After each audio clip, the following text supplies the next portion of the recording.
मागच्या भागात आपण पाहिलं की सुमित कमलाला विचारतो की असा कोणता आधार आहे जो फक्त मीच देऊ शकतो. आता पुढे कमला बोलली, आधार तुमच्याकडूनच मागितला आहे. त्याचा अर्थ असा नाही की मला तुमच्यावर प्रेम आहे किंवा तुमच्याशी काही संबंध आहे, पण मला शहरी रंगढंग शिकायचे आहे, चालाकी शिकायची आहे, खोटं बोलायला शिकायचे आहे आणि अशा सगळ्या गोष्टी शिकायच्या आहेत ज्यामुळे मला आनंदी राहता येईल. सुमितला कमलाची ही बोलणी आहत करत होती, पण सुमित शांतपणे ते ऐकत राहिला. कारण रमावतने त्याला खूप काही सांगितले होते, ज्याबद्दल त्याला माहिती होते की कमला तिच्या पतीला योग्य मार्गावर आणू इच्छिते. सुमित म्हणाला, ठीक आहे, तुम्हाला शहरी रंगढंग शिकायचे असल्यास तर मी तुम्हाला माझ्या बहिणीच्या घरी घेऊन जातो.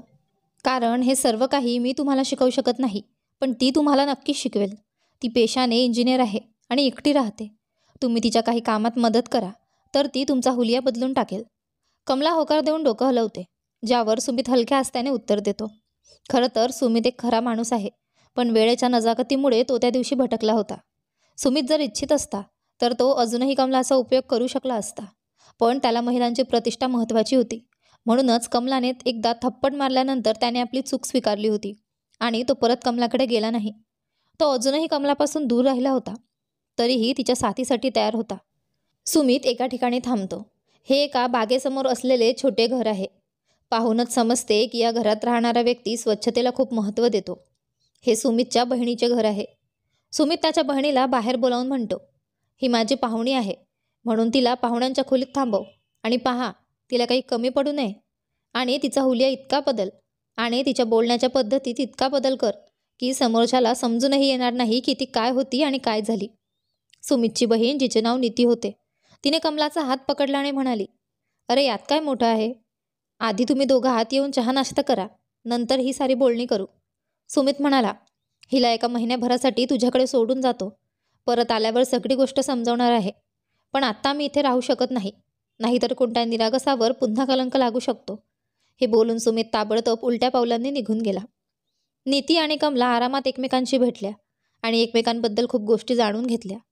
सुमितबद्दल कमलाला तिने सगळी माहिती दिली, पण तिने किशनच्या बाबतीत काहीच सांगितलं नाही. नीती आपल्याबद्दल सांगते की शिक्षण करताना माझी नोकरी लागली आणि त्यानंतर मी लव्ह मॅरेज केली, पण नोकरीच्या कारणाने मी पतीपासून दूर राहते.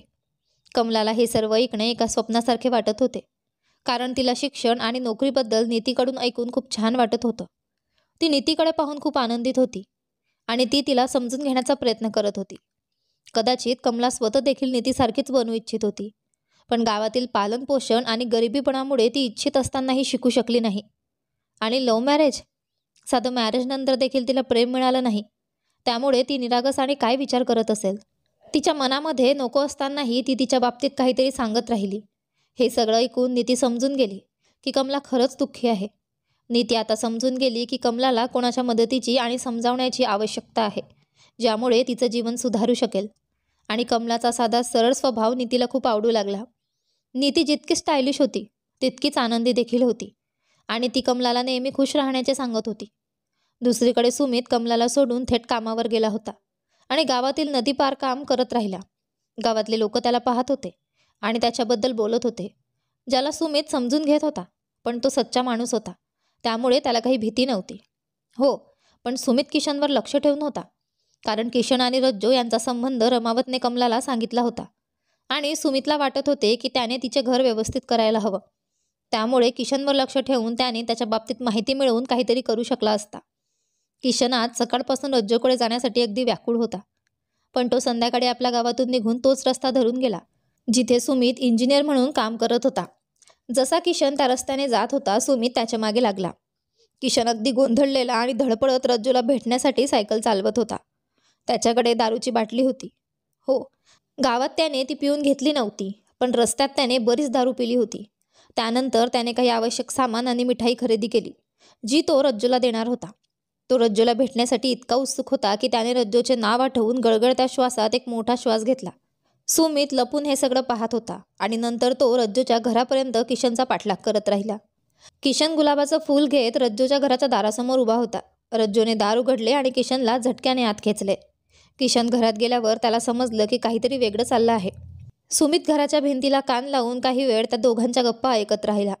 त्याला समजत होते की रज्जू आणि किशन यांचा संबंध कसा आहे. सुमितने गळगळत एक श्वास घेतला. त्यानंतर त्याने आसपास काही मद्यपींचा जमाव पाहिला आणि काही विचार करून सुमित त्या दिशेने निघून गेला. एक मद्यपी सुमितला म्हणाला, तुम्ही अनोळखी वाटता.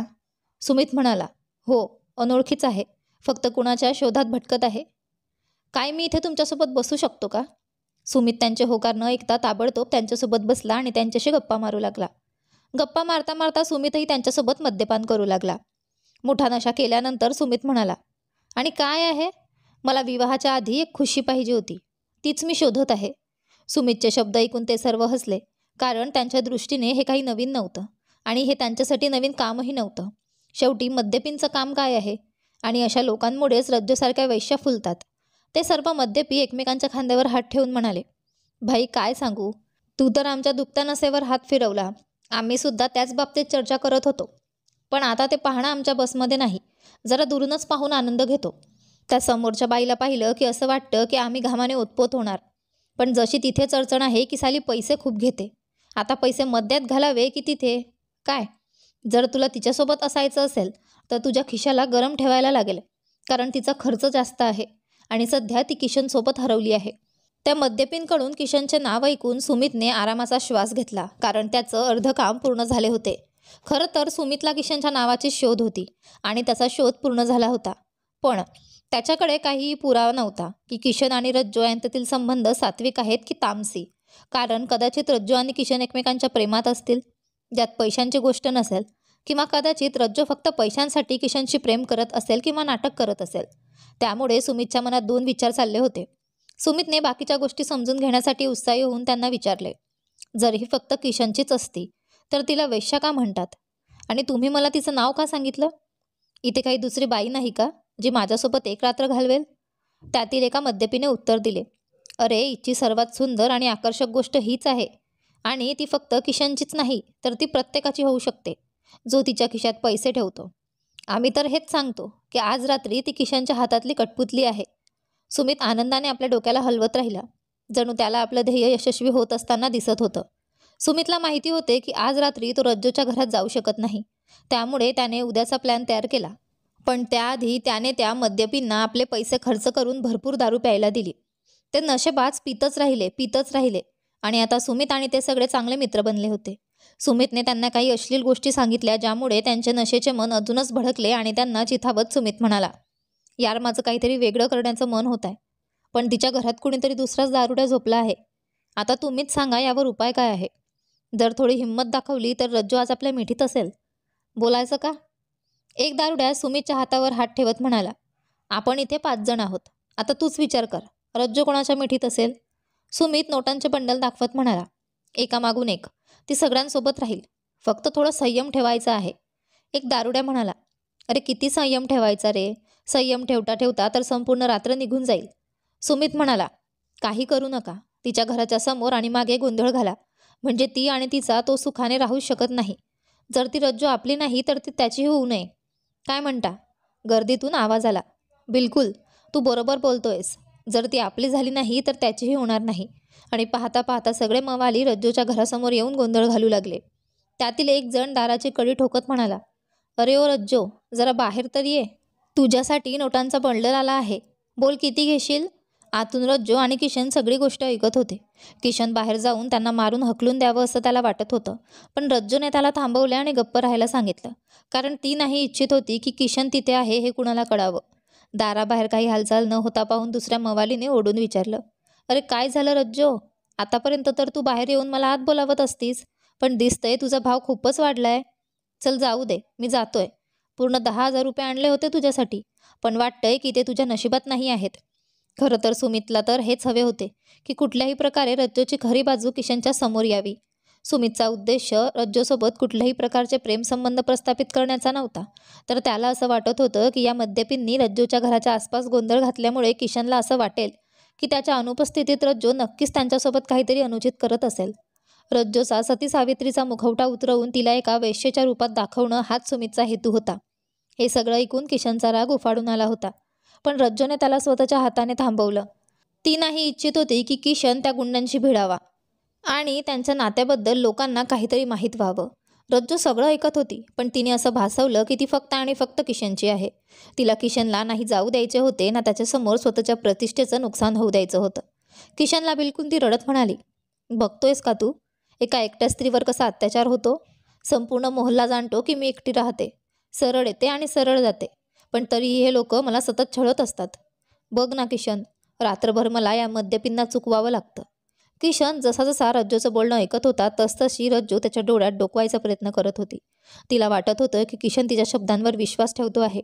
ती पुढे म्हणाली, किशन आधी असं नव्हतं, पण जेव्हापासून तू इथे येऊ लागलास तेव्हापासून असं होऊ लागलंय.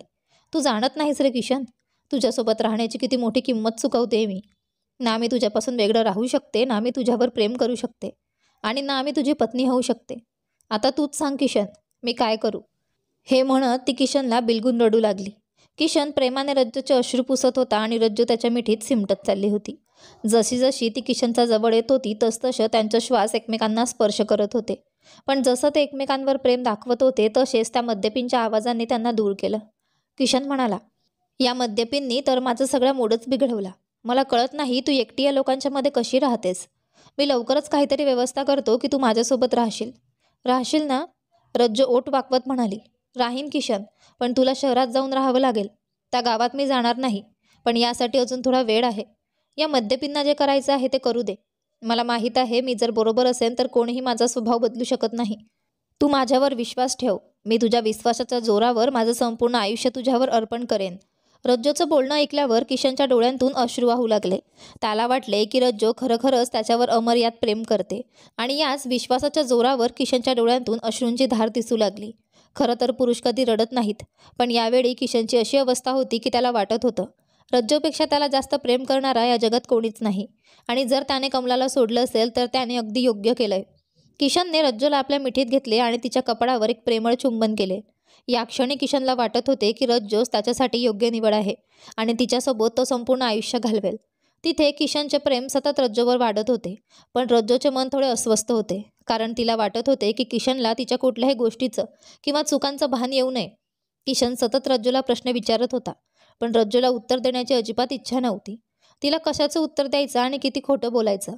म्हणून तिने एक उपाय शोधला. ती हळूच उठली आणि पाण्याचा ग्लास घेऊन आली. ती किशनला म्हणाली, हे घे, पाणी पिऊन घे. किशन म्हणाला, आता मला पाण्याची गरज नाही. पण रज्जू स्नेहपूर्वक म्हणाली, तुझ्या डोळ्यातील हे निरागस प्रेम बघून मला समजतंय की तू माझ्यावर किती प्रेम करतोस, पण या बेवड्यांच्या वागण्यामुळे तुला त्रास झाला आहे.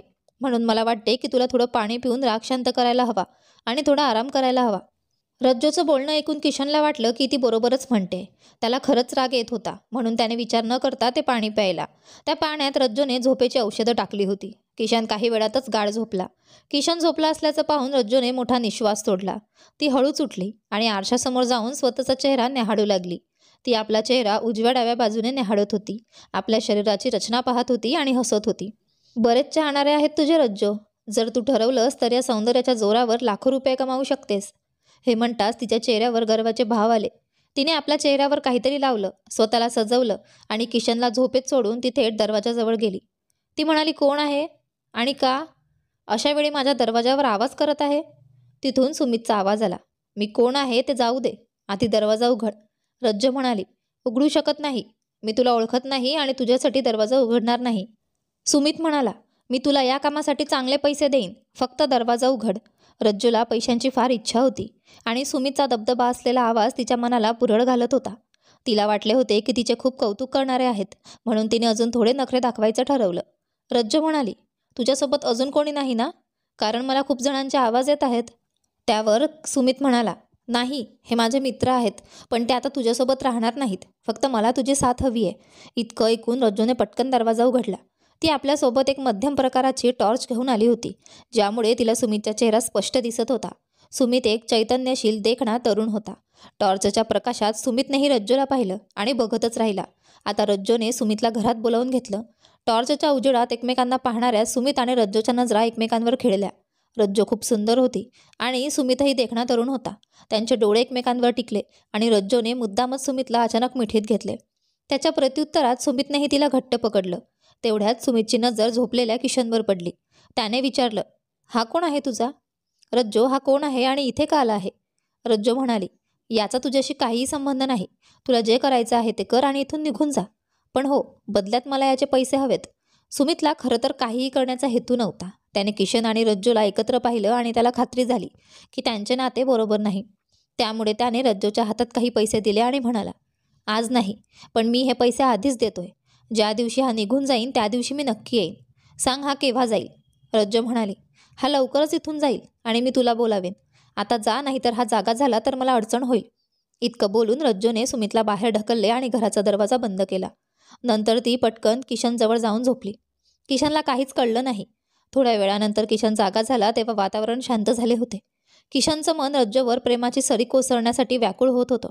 त्यामुळे तो रज्जूला हळूहळू स्पर्श करू लागला. तिथं सुमित किशनला पाहून लाजेने पाणी होत होता.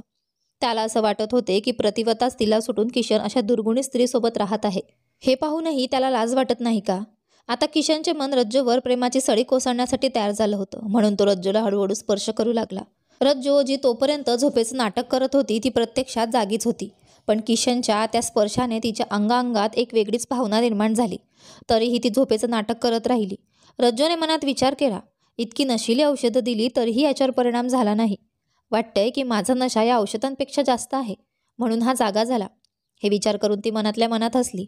पण जेव्हा ती मनोमन हसली तेव्हा तिच्या चेहऱ्यावर एक वेगळीच चमक आली. किशनने विचारलं, काय रज्जू, मला असं व्याकुळ पाहूनही तू झोपेचं नाटक करतेस आणि तुला हसू येतंय? किशन पुढे म्हणाला, ठीक आहे, जितकं हसायचं तितकं हसून घे, यानंतर तुला रडावं लागेल. रज्जू म्हणाली, अच्छा, रडावं का लागेल? किशन हसत म्हणाला, कारण आता तुला खूप वेदना सहन कराव्या लागतील. या प्रेमाच्या देवतेच्या अमृतात मला न्हायचं आहे. आता जास्त नखरे करू नकोस, फक्त माझ्या अगदी जवळ ये. खरं तर किशन, जो आपल्या मनात कमला चुकीची आहे असं समजत होता, तो आता रज्जूला प्रेमाची देवी मानू लागला होता.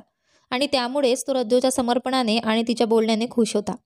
त्याला तिच्या मिठीत येऊन आपले सगळे दुःख विसरायचे होते. किशन हळूहळू रज्जूच्या हातांना आपल्या हातात घेण्याचा प्रयत्न करत होता आणि त्याचवेळी तिच्या ओढणीला बाजूला करण्याचा प्रयत्न करू लागला. रज्जूची ओढणी हटवल्यावर ती अजिबात लाजली नाही. उलट खूप निर्लज्जपणे किशनला बिलगली. आता किशन तिच्या गळ्यावर आणि शरीरावर हात फिरवण्याचा प्रयत्न करू लागला. जसे जसे किशनचे हात रज्जूच्या शरीरावर फिरू लागले तसे रज्जूनेही मवाळ आवाजात त्याला साथ दिली. रज्जूचा हा आवाज किशनच्या मनात स्फुरण जागवत होता आणि तो रज्जूसोबत त्या प्रेमाच्या सागरात बुडू लागला, ज्याची त्याला खूप आवश्यकता होती. किशन आणि रज्जू यांचे शारीरिक प्रेम सुरू होते आणि किशनला रज्जूवर इतका विश्वास होता की त्याला वाटत होतं की रज्जू पूर्णपणे त्याच्यावर समर्पित आहे. मित्रांनो, जेव्हा एखादा पुरुष खूप निराश होतो तेव्हा आपल्या प्रेयसीच्या मिठीत त्या निराशेतून बाहेर पडतो. पण प्रेयसी किंवा पत्नी त्याला समजून घेणारी असेल तर त्याचं सगळं दुःख दूर होतं. आणि असंच किशनसोबत होत होतं. रज्जूची साथ त्याला रोमॅन्टिक तर करत होती, पण त्याच्या दुःखालाही कमी करत होती. एक क्षण असा आला की दोघेही पूर्णपणे एकमेकांमध्ये हरवले. किशनने गमतीने रज्जूला विचारलं, रज्जू, माझं बाळ पोटात ठेवशील का? यावर रज्जू त्याच्याकडे रागाने बघत म्हणाली, अरे किशन, बाईची ओळख फक्त आई बनण्यात आहे का? जर मी तुला एका स्त्रीचे सुख देत असेल तर ते तुझ्यासाठी पुरेसं नाही का? माझे शरीर आणि सौंदर्य खराब करून मी तुझ्या इच्छेसाठी का बळी जावं? रज्जू पुढे म्हणाली, आणि हो, हे लक्षात ठेव की जर तुला माझं बाळ हवं असेल तर आधी मला सोन्या चांदीचे दागिने द्यावे लागतील. त्यासोबत मोठं घर, मोठी गाडी आणि माझ्या नावावर काही जमीन लिहावी लागेल. त्यानंतरच तुझी इच्छा पूर्ण होईल. पण जर तू हे सगळं दिलं नाहीस तर मी विसरून जाईन की किशन नावाचा कोणी मला भेटला होता. आणि हो, हे सगळं मान्य असेल तर ठीक आहे, नाहीतर माझ्यासाठी ना तर मुलांची कमी आहे ना मर्दांची. किशन, जो आपल्या पत्नीने आहत झाला होता, तो रज्जूला कुठल्याही परिस्थितीत सोडायचे नाही असे त्याने ठरवले होते. त्याने रज्जूला शांत करत समजावत म्हटलं, अगं, आजपर्यंत तुला कधीही काही कमी पडू दिली आहे का? की आज पडू देईन? पैसे नसले तरी मी उपाशी राहून तुला खाऊ घालीन. इतकं प्रेम करतो मी तुझ्यावर. यावर रज्जू म्हणाली, हां बस, तुला फक्त खाऊ घालण्यातच बोलायचे असते, त्या पलीकडे काहीच नाही. आता हे म्हणायला की मी तुला सोन्याने मढवून ठेवेन तर तुला किती छान वाटेल. पण नाही, तू हे कधीच बोलणार नाहीस, कारण तुझी तशी अवकातच नाही. असं म्हणत रज्जू, जी आतापर्यंत किशनच्या मिठीत विसावली होती, हळूहळू उठू लागली. किशनला रज्जूच्या या बोलण्याने खूपच दुःख होते. त्याला काही काळासाठी समजतच नाही की रज्जूची खरी सत्यता काय आहे. जी रज्जू काही वेळापूर्वी किशनवर गाढ प्रेमाचे दावे करत होती, ती आता मिलनानंतर इतक्या विचित्र गोष्टी का बोलत आहे? किशन विचार करतो, मिलनानंतर जर मी तिला माझ्यासाठी मूल होण्याची इच्छा व्यक्त केली तर त्यात काय चुकलं? यामध्ये रागावण्यासारखं काहीच नाही. उलट रज्जूला आनंद व्हायला हवा होता की मी तिला अशी अपेक्षा करतो जी पत्नी बनून माझ्या प्रत्येक इच्छा पूर्ण करेल आणि माझ्या मुलाचीही काळजी घेईन. किशन विचार करत होता की भेटीनंतर जर मी तिच्याकडून स्वतःसाठी मूल मागितलं तर काय चुकीचं केलं?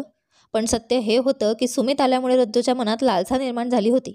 सुमित उंच, देखणा आणि तरुण होता आणि त्याच्याकडे पैशांची कमी नव्हती. हे त्याच्या वागण्यातून स्पष्ट दिसत होतं. त्या क्षणी जर किशन सोबत नसता तर रज्जू सुमितकडून इच्छित तेवढे पैसे मिळवू शकली असते. पण किशन तिथे असल्यामुळे तिचा हा हेतू पूर्ण होऊ शकला नाही. म्हणूनच ती किशनवर राग काढत होती. खरं तर रज्जूला किशनवर प्रेम नव्हतं. ती फक्त त्याच्या संपत्तीवर प्रेम करत होती. तिला माहिती होते की किशनच्या आसपास असं कोणी नाही ज्याला त्याच्या संपत्तीवर हक्क सांगता येईल. शिवाय तिने कमलाला देखील किशनपासून दूर केले होते, जेणेकरून किशनला योग्य सल्ला देणारा किंवा समजावणारा कोणीही त्याच्याजवळ राहू नये. रज्जूचा उद्देश एकच होता, किशनची संपत्ती तिच्या नावावर करून घ्यायची आणि त्याला वश करून नेहमीसाठी त्याला सोडून द्यायचं. कदाचित म्हणूनच ती ना किशनशी लग्न करू इच्छित होती ना त्याच्यापासून तिला मूल हवं होतं. पण यावेळी किशनही रज्जूच्या या रुसण्यामुळे तिला समजावण्याऐवजी रागाने म्हणाला, रज्जू, मी तुला किती वेळा सांगितलं आहे की जे काही माझ्याकडे आहे ते सगळं तुझंच आहे. तुझ्या सांगण्यानुसार मी तुला दागिने, कपडे आणि इतर सोयीसुविधा दिल्या आहेत. पण का कोण जाणे तुझं मन कधीच भरत नाही. तुझ्या वागण्यामुळे मला रोज त्रास होतोय. पूर्वी कमला होती तर ती घर आणि शेताचं काम पाहायची, पण आता मला घरातलं कामसुद्धा करावं लागतं आणि बाहेरचे सगळे कामही बघावं लागतं. घरात ठेवलेल्या गायीची सेवा करण्याची जबाबदारीसुद्धा माझ्यावर आहे. म्हणूनच मी तुझ्याकडे जास्त दिवस राहू शकत नाही. मी 1-2 दिवसांसाठी येतो, पण त्यातही तुझे नखरे मला दुखावतात. रज्जू अजूनही काहीच बोलली नाही. म्हणून किशन म्हणाला, ऐक, मला उद्या सकाळीच निघावं लागेल. कमला गेल्याला फक्त 2 दिवस झालेत, पण कामाचा भार खूप जास्त आहे. गावातले लोक माझ्या येण्या-जाण्याबद्दल प्रश्न विचारतात. त्यामुळे इथे जास्त दिवस थांबणं योग्य नाही. किशनचं एवढं बोलूनही रज्जू काहीच प्रतिसाद देत नव्हती. किशनला वाटलं की त्याचं बोलणं एका कानाने ऐकून ती दुसऱ्या कानाने सोडून देत आहे. तिचे लक्ष दुसरीकडेच होते, सुमितबद्दल विचार करत. किशनने तिला शांत पाहिलं तेव्हा त्याला पुढे बोलणं योग्य वाटलं नाही. शेवटी तो दुसऱ्या बाजूला तोंड करून झोपी गेला. त्याला रज्जूच्या प्रेमाची खूप गरज होती, पण त्याचे मन खूप अस्वस्थ होते.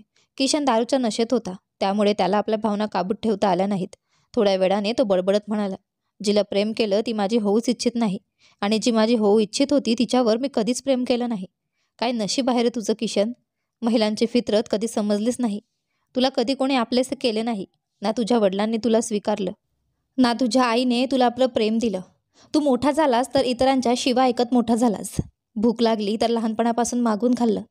शिकायचं होतं पण शिकवायला कोणी तयार नव्हतं. आणि प्रेम केलं तर ते प्रेम कधीच यशस्वी झालं नाही. कदाचित माझ्या आयुष्यातला सगळ्यात चुकीचा दिवस तोच होता, जेव्हा मी तुझ्याशी भेटलो रज्जू. तू ही जगातल्या बाकी लोकांसारखीच निघालीस, अगदी स्वार्थी, पैशांची हवस असलेली. तुझी पैशांची लालसा कधीच पूर्ण होऊ शकत नाही आणि मी ते सगळं पूर्ण करू शकत नाही. आता मी तुझ्याकडे कधीच परत येणार नाही, कधीही नाही. कारण मला समजलंय की तुला माझ्यावर जराही प्रेम नाही. तुला फक्त माझे पैसे हवे आहेत. रज्जू मात्र झोपेचे नाटक करत होती, पण ती जागीच होती आणि तिच्या मनात विचार करत होती, तुझ्यावर प्रेम? अजिबात नाही. माझं एकच उद्दिष्ट आहे, प्रत्येक त्या माणसाकडून पैसे मिळवायचे जो माझ्या सौंदर्यावर भाडतो, जो माझा उपयोग करतो आणि त्यात आनंदी राहतो. आणि त्याचा आनंद हाच माझा खरा मोबदला आहे. आणि जर त्या मोबदल्यात मी काही पैसे, दागिने किंवा इतर गोष्टी घेते तर ते माझे बक्षीस आहे. मग मी ही किंमत का घेणार नाही? आणि तुझ्या लहानपणापासून आजपर्यंतच्या जीवनाबद्दल त्यात माझी काय चूक आहे? मला त्याच्याशी काहीही घेणं देणं नाही. मला फक्त इतकंच पाहिजे की तू माझ्यासाठी काय करू शकतोस. मी तर तुला पहिल्यांदा त्या दिवशी पाहिलं जेव्हा तू ट्रॅक्टरवरून माझ्याकडे आला होतास. तेव्हाच काही काळासाठी मी तुला माझ्यासोबत राहण्याचा आग्रह केला होता आणि तू माझं लगेच ऐकलंस. तिथूनच आपल्या गप्पा पुढे गेल्या. तुझ्या बोलण्यावरून वाटलं होतं की तू चांगल्या परिस्थितीत असलेला, ट्रॅक्टरवर सवार आणि एकटा माणूस आहेस. म्हणूनच तुझ्यावर मोहजाल फेकून टाकलं होतं. हो, सुरुवातीला सगळं ठीक होतं, पण जसजसे दिवस गेले तसतसे तू मला पैसे देणे कमी केले. आता जर तू निघून गेलास तरी मला काहीच फरक पडणार नाही, कारण जिथे पैसे नाहीत तिथे मीही नाही. आता पुढे काय होईल? या रात्री दोघांच्या मनात एकमेकांबद्दल काही ना काही गैरसमज आहेत. मग काय हा या दोघांच्या नात्याचा शेवटचा दिवस असेल का? की हे दोघं एकमेकांवर रुसून राहतील, की एकमेकांना समजून घेण्याचा आणि मनवण्याचा प्रयत्न करतील? पाहूया आपल्या या कथेच्या पुढच्या भागात. तोपर्यंत तुम्हाला ही कथा आवडत असेल तर व्हिडिओला लाईक करा. तुम्ही चॅनलवर नवीन असाल तर सबस्क्राईब करा आणि हो, नोटिफिकेशन बेल दाबा जेणेकरून पुढील व्हिडिओचे अपडेट तुम्हाला सर्वात आधी मिळेल. धन्यवाद.